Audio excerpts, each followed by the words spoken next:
ये जो लोग अमर शहीद जवान उनको उनकी श्रद्धांजलि और जो हमारे देश का इन्होंने सत्यानाश किया है चंद लोगों ने उसके खिलाफ, और इस यात्रा का है जय हिंद नाम है, जय हिंद नाम दिया गया है।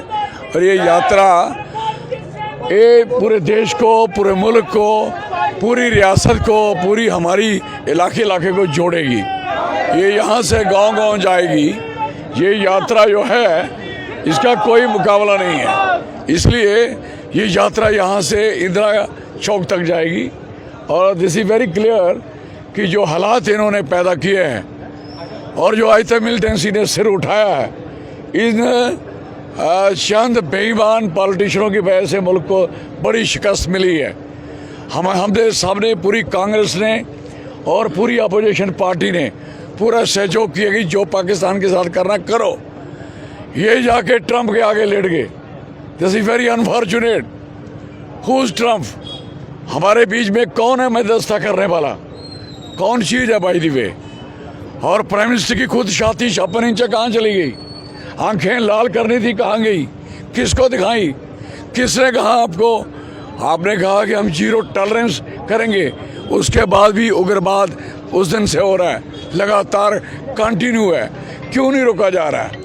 क्या तकलीफ है इसको मैं पूछना चाहता हूँ। अगर इनसे नहीं हो सकता तो अपनी मैं कहता हूँ सरकार पर बर्खास्त करें। आपको सबको पता है कि ऑल पार्टी ने इनको कहा कि मीटिंग बुलाइए, पार्लियामेंट बुलाइए, नहीं बुलाई। क्या तकलीफ है by the way? What the problem? और अपनी हार को, बैकफुट को तिरंगा यात्रा में कन्वर्ट करना चाहते हैं। ये कन्वर्ट करना चाहते हैं कि जो बैकफुट में गए हैं। इन्होंने जो हालात देश का सर नीचा किया है, दिस इज वेरी अनफॉर्चुनेट। इसलिए हम लोग चाहते हैं कि हमारी खासकर कांग्रेस पार्टी इसके लिए संघर्ष करेगी, लड़ाई लड़ेगी। फौज तैयार थी, फौज तैयार है और फौज को कमज़ोर किया जा रहा है। आज आप देखेंगे आपकी आर्टिलरी, आपकी फौज, उनको कम किया गया, भर्ती नहीं किया गया, बच्चे बेकार फिर रहे हैं, हालात ख़राब हैं।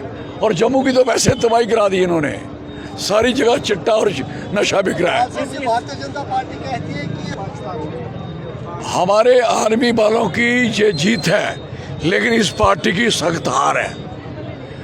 आखिर तो लेटे ट्रंप के आगे ना, क्या जरूरत थी इसको? For the mean of that वो हमारी बात करेगा, वो हमें कहेगा कि आपका बिजनेस डाउन कर देंगे, बिजनेस खत्म कर देंगे। कौन सा बिजनेस कर रहे हैं ये? इनका कोई पर्सनल बिजनेस लगता है। इस जय हिंद यात्रा से क्या संदेश देना? हमारा संदेश है कि लोगों को यूनाइट होना चाहिए।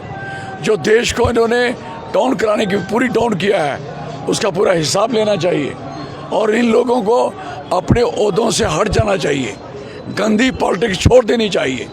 पॉलिटिक्स कंट्री के लिए करनी चाहिए। बॉर्डर क्यों असुरक्षित है? क्यों इनसिक्योर है? For the mean of that क्यों है? देश मंत्री जाके उधर और ये सारी चीज़ें आप देखोगे जिससे सारा नुकसान इन्होंने किया है, उसका हिसाब तब लेने के लिए ये यात्रा है। यात्रा हिसाब लेगी इनसे, ये बात नहीं है। इंदिरा गांधी जी ने पाकिस्तान की नानिश याद करा दी थी। पाकिस्तान की 93,000 फौज को अंदर कर दिया था, पकड़ लिया था, सरेंडर करा दिया था, बांग्लादेश बना दिया। आज कहाँ गए बलोचिस्तान? कहाँ पीओके? कहाँ सिंध है? आधे माओगणी जुड़ता त्रोकड़ा ते पुत्र बर्शियाँ कड़ा। पहले ये बातें थोड़ी ध्यान से देखे। इसलिए हमें अफसोस है कि हमें, हमारी कंट्री को इन्होंने पूरा एक्सपोज किया है। इन लोगों ने करवाया। हमारे जवान लड़ना चाहते थे, इन्होंने हमारे जवानों को मरवाया है, शहीद करवाया है। हमारी आर्मी कमज़ोर की है। हम कहते हैं हम आर्मी के साथ हैं, आर्मी का सहयोग करेंगे और इनकी मुखालफत डट के करेंगे जो बेईमान यहाँ इसके लिए कर रहे हैं।